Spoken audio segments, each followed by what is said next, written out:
ఏడుకొచ్చేసరికి ఒకటే క్లారిటీ, ఏ పని చేసినా సరే కొత్తదనం అన్నది పెద్దగా ఏమి ఉండదు. కానీ ఆ కొత్తదనాన్ని ప్రతిరోజు ఎవరు క్రియేట్ చేసుకోవాలి?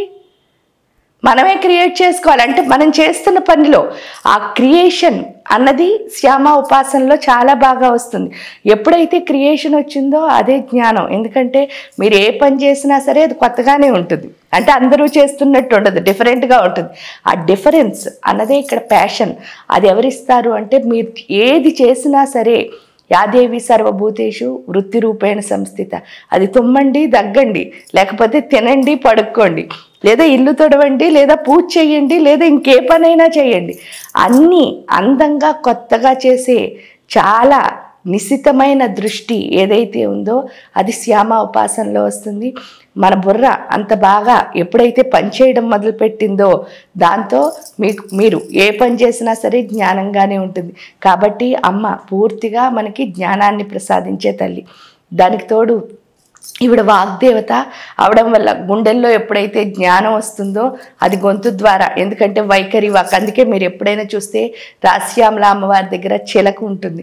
ఆ చిలక లక్షణం ఏంటిట అంటే, చిలక ఎప్పుడు ఓనర్ ఏం చెప్తే అది రిపీట్ చేస్తూ ఉంటుందిట. ఈ రాజశ్యామల తత్వం ఎప్పుడైతే గొంతులోకి వచ్చిందో ఆటోమేటిక్గా మాటలు ఎవరు పలుకుతూ ఉంటారు అని అంటే రాశ్యామలాదేవే పలుకుతూ ఉంటారు. అంటే లోపల నుంచి చిలకతో ఏం చేయిస్తూ ఉంటుంది, ఎప్పుడు నువ్వు ఉపాసకుడే చిలక. ఇక్కడ చిలకతో ఏం చేయిస్తూ ఉంటుందిట, ఆవిడ ఏం పలకాలనుకుందో అవన్నీ చెప్తుందిట. ఇంకా ఆవిడ పలికేదే జ్ఞానం కదా.